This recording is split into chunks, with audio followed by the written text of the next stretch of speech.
Quels sont les métiers techniques qui recrutent actuellement? Et au-delà de ça, quelles sont les compétences essentielles pour y accéder?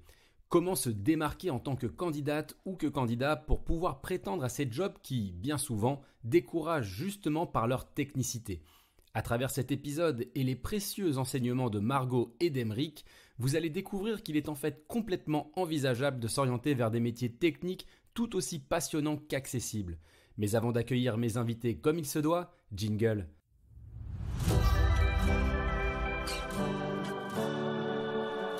Bienvenue sur Say Hi à ta carrière, le podcast de Thales qui t'aide à faire les bons choix professionnels. À travers chaque épisode, on te livre avec mes invités nos meilleures réponses aux questions que tu t'es toujours posées pour réussir ta carrière. Je suis Guillaume Couder et je suis très heureux de te retrouver sur cet épisode. Bonjour Margot, bonjour Emeric. Bonjour. Bonjour.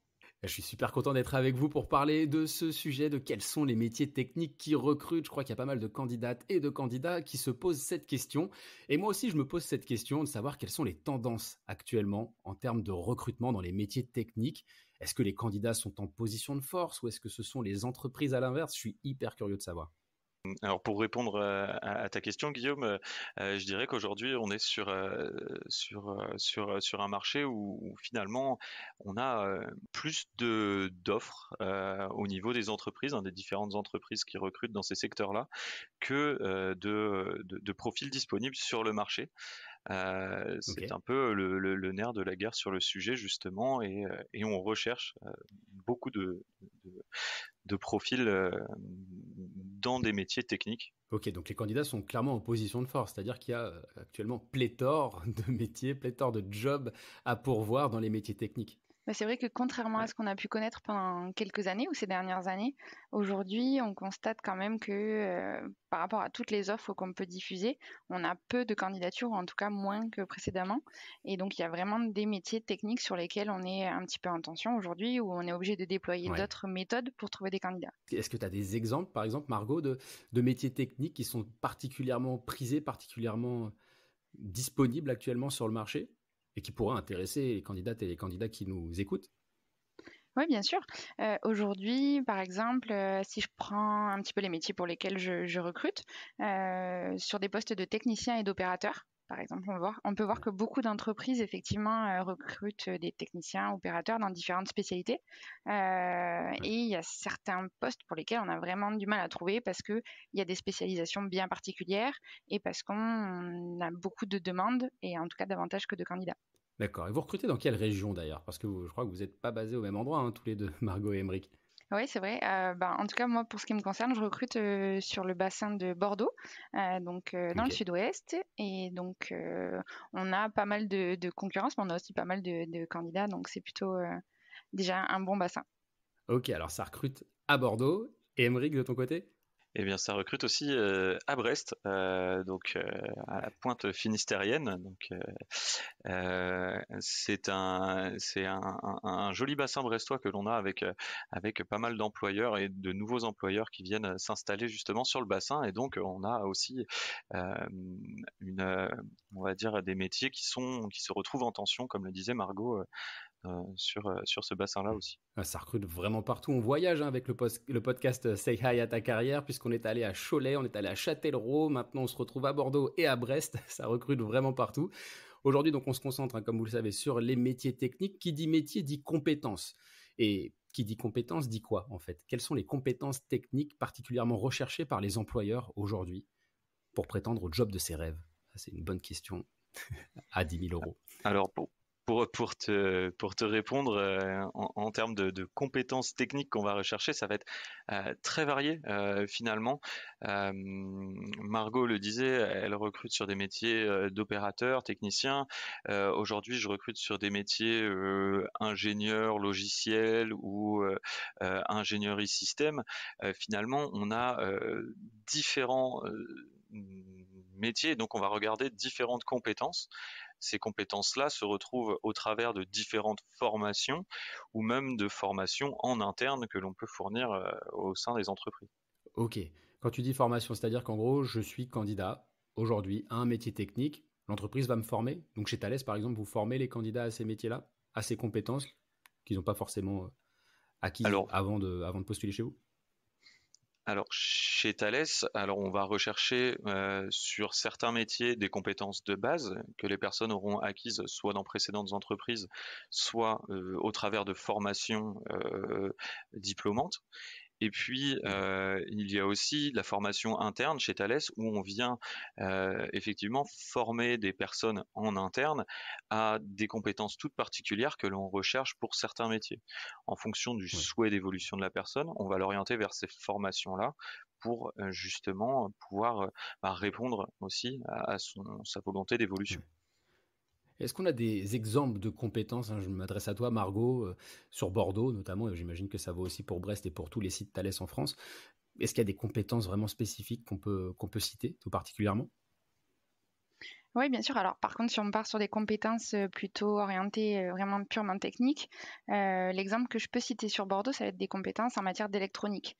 Et c'est un petit peu sur tous les niveaux, que ce soit les Ouais. opérateurs, les techniciens ou même les ingénieurs.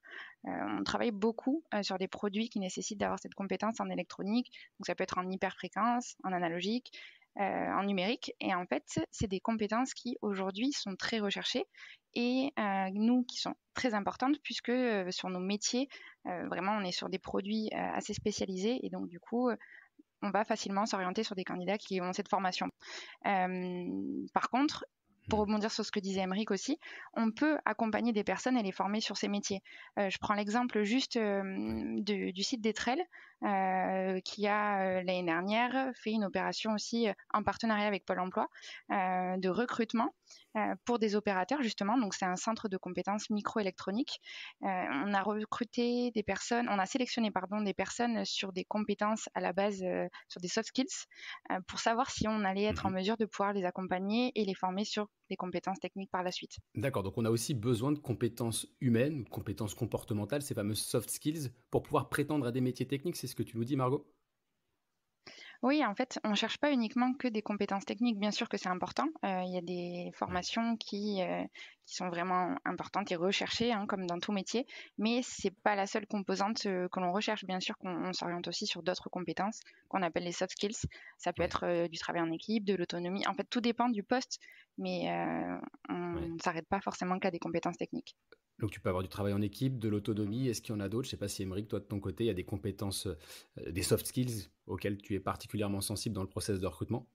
Alors tout à fait. Alors je vais reprendre ce qu'a dit Margot. La faculté à travailler en équipe dans une entreprise comme Thales aujourd'hui est nécessaire. On travaille sur des gros projets avec beaucoup de parties prenantes et donc travailler en équipe reste quelque chose d'assez important. Maintenant, euh, on recherche aussi chez nos candidats différentes compétences ou ce qu'on appelle aussi soft skills dans notre métier de recruteur. On vient rechercher une capacité de synthèse pour répondre aux questions parfois quand on est challengé sur certains projets. On va rechercher de la rigueur parce qu'on est sur des processus où on répond à des problématiques qui parfois demandent d'être très précis.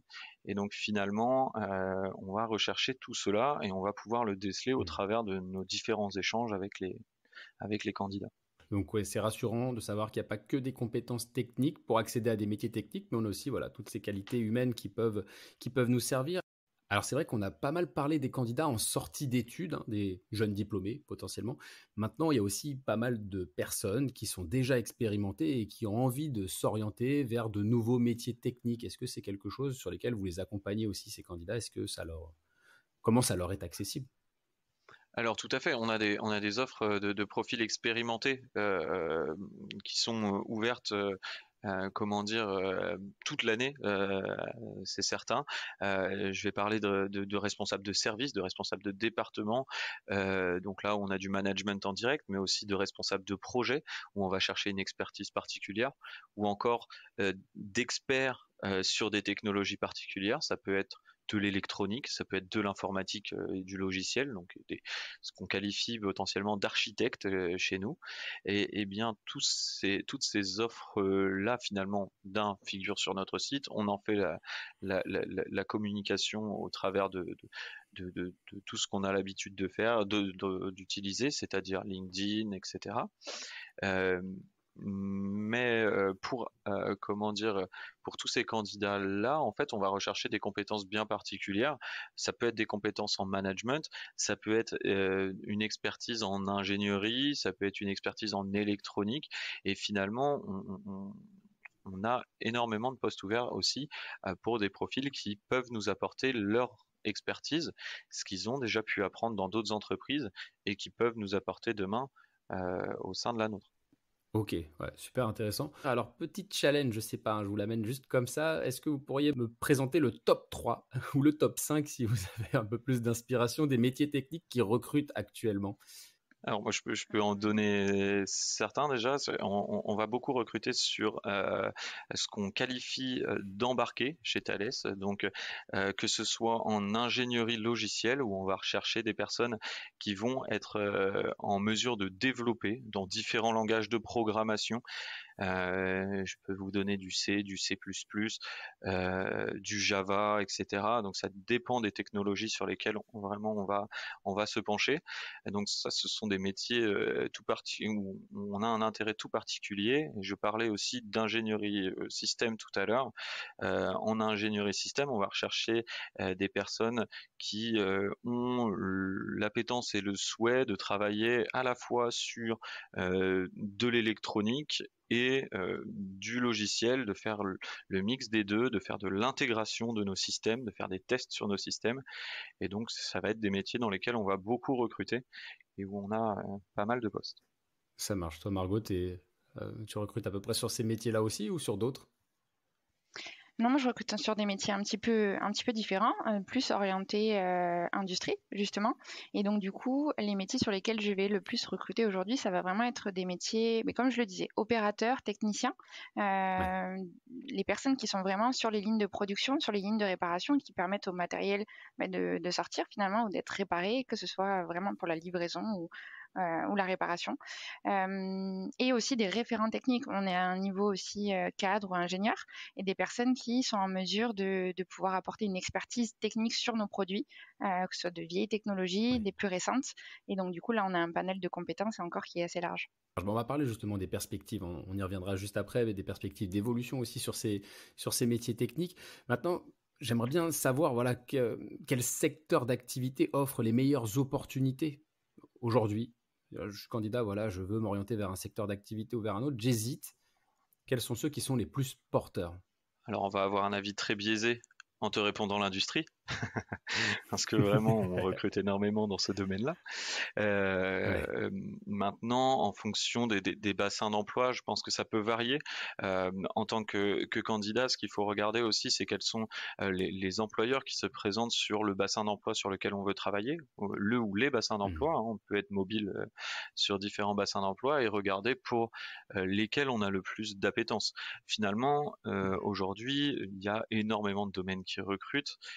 Vous en citez d'autres, ça serait faire une sélection parmi Ouais. la multitude d'employeurs qui recrutent aujourd'hui. Ok, donc ça recrute vraiment partout. Il suffit juste d'identifier son bassin d'emploi. Dans le bassin d'emploi, on a des entreprises et ces entreprises recrutent sur des métiers techniques. Enfin, la plupart des entreprises recrutent sur des métiers techniques en fait. Tout à fait. Alors chaque métier a sa technicité et quand on regarde d'un peu plus près ce qu'on peut qualifier aujourd'hui dans notre entreprise de métiers techniques, on voit qu'on est sur des technologies qui sont des technologies de pointe. Donc forcément, nos métiers techniques demandent des compétences particulières, mais dans d'autres entreprises, ce sera la même chose avec leur domaine de compétences et finalement Ouais. leur domaine de compétences. Ok, ça marche. Alors là, vous êtes une femme et un homme, donc la parité est 100% respectée. Maintenant, qu'en est-il justement dans ces métiers techniques? Est-ce qu'on retrouve réellement autant de femmes que d'hommes? Encore aujourd'hui, pour être tout à fait honnête, c'est vrai que on compte quand même plus d'hommes sur nos métiers techniques que de femmes, mais justement, c'est un sujet sur lequel on essaye d'être très proactif. On invite Mhm. vraiment les femmes aujourd'hui à s'orienter sur des filières techniques. On essaye d'intervenir au plus près dans les écoles, au plus tôt justement pour que les femmes commencent à songer au parcours de formation qu'elles peuvent faire. On parle des femmes, les hommes aussi sont concernés bien sûr, mais l'idée est d'inciter tout le monde et de casser un petit peu les barrières et justement ce cliché qui peut être connu de se dire les métiers très techniques, les métiers d'ingénieur, les métiers en industrie sont des métiers qui sont réservés aux hommes, pardon. Et non, ce n'est pas le cas. Et justement, les femmes aujourd'hui apportent des compétences différentes, même sur l'aspect soft skills finalement, sur ce type de métier. Et on les encourage à candidater et à oser. Et on a eu quelques exemples sur nos précédents épisodes, notamment sur la cybersécurité et sur d'autres sujets. Donc c'est hyper rassurant justement de voir que les entreprises ouvrent, et particulièrement Thales, ouvre tout particulièrement, mais sensibilise les jeunes femmes à ces métiers techniques. Quelles sont vos actions de sensibilisation justement chez Thales aujourd'hui ? Alors, elles sont nombreuses. Alors, on a des partenariats en fonction des régions avec des écoles, des collèges, des lycées. On vient faire visiter nos sites justement aux jeunes. On participe énormément et c'est normal en tant qu'entreprise aussi à promouvoir les stages alors troisième, seconde, première qui ont lieu. Donc on accueille des stagiaires en stage de découverte pour leur montrer nos métiers. Et donc là on fait aussi très attention à la parité, comme tu le disais tout à l'heure dans ces choses-là. L'important c'est de pouvoir sensibiliser tout le monde à nos métiers et à ouvrir justement et à casser ces clichés qu'on a pu peut-être avoir dans le passé. En termes d'autres actions, on a des actions aussi avec les écoles partenaires, donc en études supérieures, donc que ce soit des formations type BTS, DUT, des formations type école d'ingénieur. On vient vraiment intervenir partout, que ce soit dans les classes en tant qu'intervenant entreprise ou même en participant à des événements de chacun, donc sur les différents bassins sur lesquels on recrute. Ouais. C'est intéressant, Aymeric, puisque tu parles justement de formations spécifiques qui sont destinées à s'orienter vers des métiers techniques, donc BTS, DUT. Quelles sont les autres formations qui sont particulièrement adaptées justement à ces métiers-là ? Alors, je maîtrise moins le sujet, je laisserai la parole à Margot aussi, mais il y a des bacs pro et d'autres types de diplômes. Je les ai pas tous abordés, il y en a vraiment beaucoup. C'est vraiment la technicité qui va faire. Donc, je pense que laisser parler Margot sur le sujet sera intéressant. Ouais. Bon, t'en prie, Margot, alors. Ouais.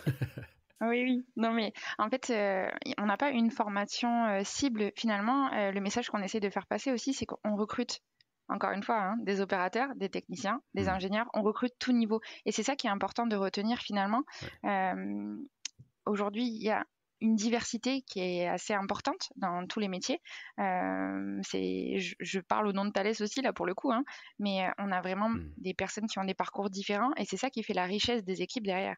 C'est que justement, on n'est pas sur une formation spécifique.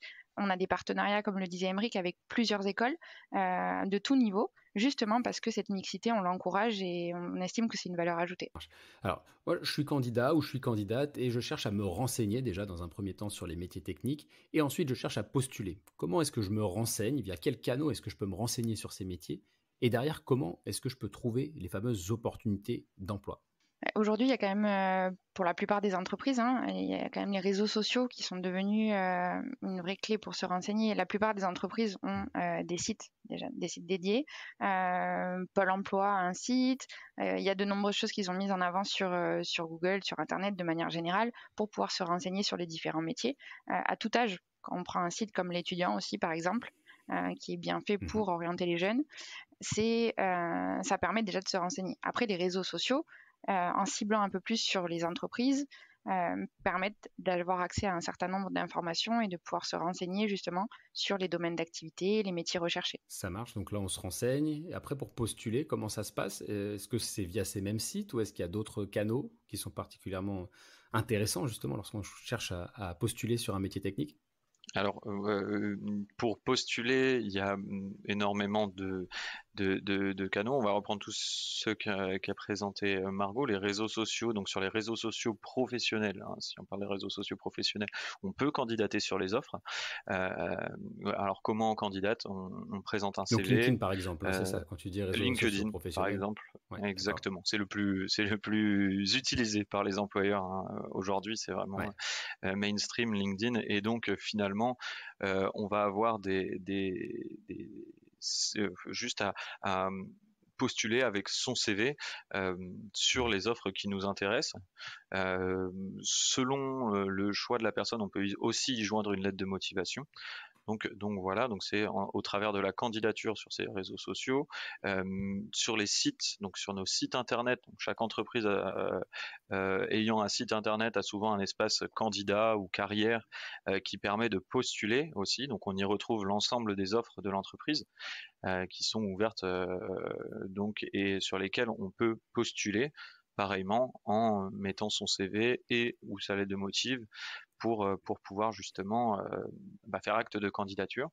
Et enfin, il y a tous les autres sites partenaires du recrutement, disons-le comme ça, pour en citer quelques-uns, Indeed, Hello Work, il y a aussi Welcome to the Jungle, qui est un super site qui présente très bien les entreprises et qui les met très bien en valeur, et donc sur lesquelles on peut postuler aussi. Donc il y a énormément de plateformes sur lesquelles on peut candidater. Et je me permets de rebondir juste aussi par rapport et de faire le lien avec ce qu'on disait tout à l'heure finalement, mais on parlait du contexte de recrutement aujourd'hui, le fait qu'on avait beaucoup plus d'offres que de demandes, etc. Il y a d'autres canaux aussi pour candidater finalement, auxquels on ne pense pas instinctivement là quand tu poses la question, mais finalement il y a aussi les opportunités de venir rencontrer les recruteurs sur tous les salons. Aujourd'hui, beaucoup d'entreprises sont présentes sur les salons de recrutement notamment et organisent des événements pour attirer les candidats. Et je prends l'exemple, encore une fois, d'Alès, pour le coup, puisqu'on peut facilement en parler, mais cette année, on a organisé beaucoup d'événements sur nos différents sites, justement pour attirer les candidats, leur montrer nos activités, et afin qu'ils comprennent mieux finalement ce que l'on fait et qu'ils arrivent à se projeter, qu'ils viennent nous rencontrer nos managers, et casser un petit peu cette barrière de déposer un CV, une lettre de motivation uniquement sur un site, finalement, ou sur une plateforme. Ouais, c'est plus humain, plus personnel. On rencontre des vrais recruteurs en face à face. Et c'est vrai que c'est agréable. Donc, il faut se renseigner sur les événements justement qui ont cours dans la région, potentiellement. Maintenant, comment est-ce qu'on se différencie réellement? Alors, on parle de CV, de lettre de motivation, mais comment, voilà, en tant que candidat, on se différencie pour accéder à des métiers techniques? C'est pas forcément évident, ça, comme question. Alors, effectivement, c'est pas évident comme question. Je dirais que chaque profil est différent. Chaque CV va être différent. Chaque personne va faire son CV de manière différente. Ce qui est important dans un CV, c'est de faire quelque chose qui nous ressemble, parce qu'au travers d'un CV, déjà, on peut voir la mise en avant des compétences des personnes, etc. Et déjà sur CV, on peut se projeter la personne dans notre organisation avec les compétences qu'elle met en avant. Et donc finalement, c'est qu'est-ce qui me ressemble quand je fais un CV? Je mets mes compétences, je mets ce que je sais faire. Et puis ensuite, vient la phase d'entretien. Et là, en phase d'entretien, justement, on va à la fois creuser sur ses compétences techniques. Donc le manager va prendre le relais sur cette partie technique. Et puis côté RH, nous, on va s'assurer que la personne a les bonnes motivations pour rejoindre l'entreprise. Et puis a les bonnes motivations pour travailler sur le poste. Quoi, pour se différencier. Ok. Et développer son profil LinkedIn, par exemple, est-ce que c'est un conseil? Parce qu'on en parlait justement pour le recrutement, pour trouver des opportunités. Vous, en tant que recruteur et recruteuse, est-ce que c'est quelque chose que vous consultez, le profil LinkedIn, par exemple, ou est-ce qu'il y a d'autres éléments que vous allez vérifier, peut-être en tapant sur Google, pour voilà, checker un peu le sérieux du candidat ou de la candidate, valider ses compétences? On parlait de soft skills et ses compétences techniques aussi. Mais on fait plus que consulter LinkedIn, nous, aujourd'hui. On est vraiment actifs sur le sujet, puisque on recherche aussi des candidats. Donc, plus les candidats vont remplir leur profil, le renseigner de manière assez détaillée, finalement, et l'actualiser, et être présent sur le réseau, en l'occurrence, plus il y a des chances qu'on puisse entrer en contact avec lui si on estime que lui ou elle, si on estime qu'il correspond à une opportunité qu'on souhaite pourvoir aussi. Ouais, ça c'est un bon conseil. Plus on se rend visible en tant que candidat ou candidate, et plus les recruteurs nous trouvent. C'est aussi simple que ça. Donc j'encourage fortement les candidats et les candidates qui nous écoutent à le faire et à investir leur profil LinkedIn, et voire même au-delà. Je ne sais pas si derrière c'est intéressant de pouvoir développer sa visibilité sur d'autres canaux, d'autres réseaux. Ou est-ce qu'il y a vraiment que sur LinkedIn que vous allez chercher des candidats? Je citais tout à l'heure de plusieurs plateformes. Finalement, on peut enregistrer son profil sur ces plateformes-là. Et nous, on a des Ouais. partenariats avec ces plateformes. Finalement, comme on l'a dit, hein, dans le recrutement, comme on est sur des métiers qu'on peut qualifier en tension, bah, nous, on met tous les moyens en œuvre pour pouvoir recruter les candidats enfin, les candidates et candidats sur les différents postes que l'on a à pourvoir.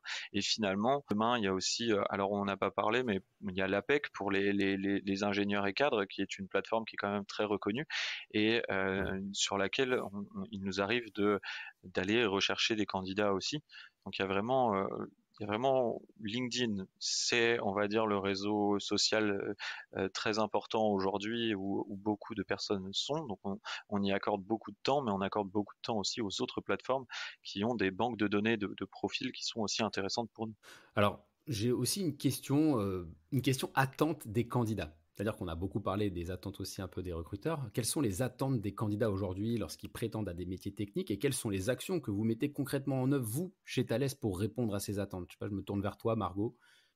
Oui, justement, c'est vrai que c'est une bonne question parce que, justement, tu disais tout à l'heure qu'effectivement, on était dans un contexte de recrutement où on recrutait beaucoup et on ne trouvait pas forcément les candidats. Et dans les faits, il nous arrive souvent, d'avoir des candidats qui sont, en process avec d'autres entreprises, qui suivent, plusieurs, processus de recrutement en parallèle. Et dans ce cas-là, bah, c'est à nous aussi, d'être dans une démarche, de les convaincre, en fait, pour qu'ils nous rejoignent. Mhm. Et comment on fait dans ce cas-là? Ben, on met en avant différents avantages en fonction de ce qui est important pour les candidats. Aujourd'hui, il y a des choses qui ressortent, qui sont importantes. Il y a l'équilibre vie pro, vie perso, Ouais. qui est un facteur qui est très très important et très recherché par les candidats, avec la possibilité de faire du télétravail, la souplesse des horaires, des choses comme ça. Les candidats évoquent aussi l'ambiance de travail, Ouais. l'accueil, l'équipe, le cadre de travail. C'est des points qui reviennent beaucoup. L'accompagnement également. Les perspectives Ok. de carrière, tout ça, c'est des choses qu'on met vraiment en avant. Si je pouvais compléter là-dessus, je dirais que aujourd'hui, un entretien de recrutement, c'est plus l'employeur qui est forcément en position de force.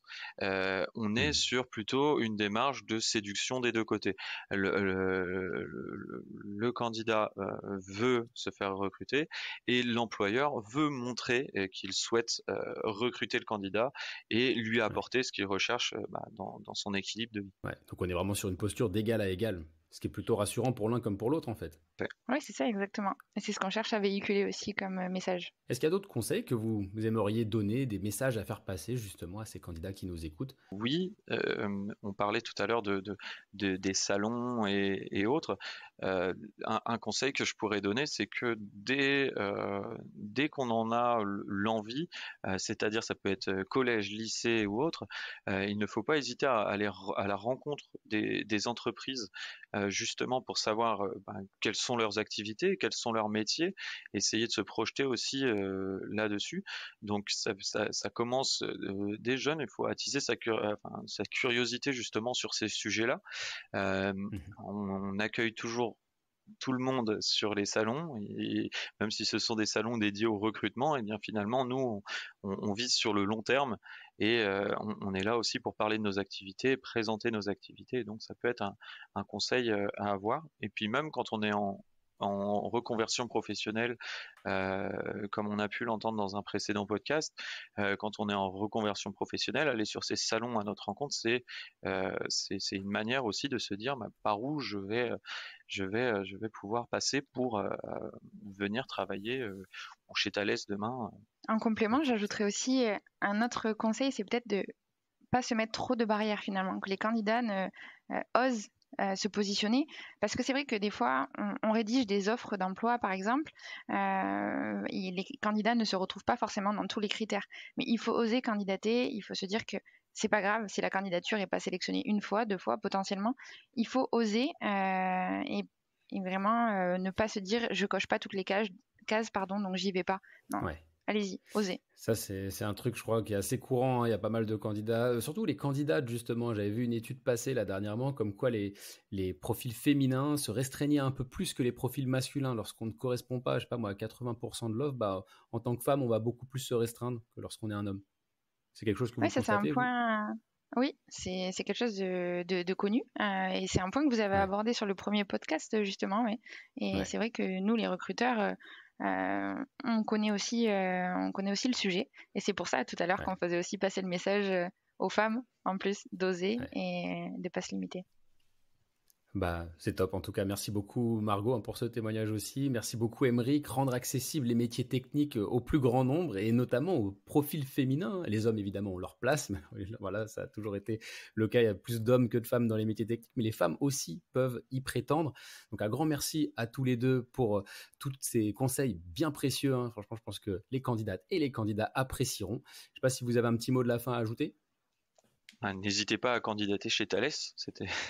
On attend vos candidatures en nombre et on se fera un plaisir de vous recevoir en entretien pour étudier vos motivations.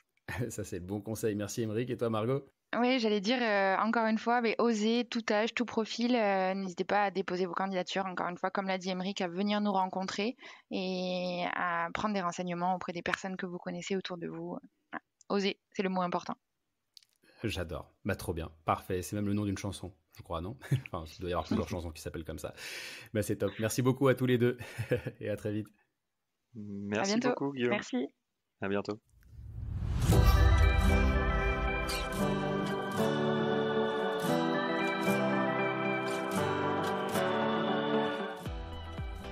Tu viens d'écouter un épisode de Say Hi à ta carrière, le podcast de Thales qui t'accompagne dans ta vie professionnelle. On espère que cette interview t'a plu. Si tel est le cas, n'hésite pas à t'abonner pour ne pas manquer le prochain. À bientôt.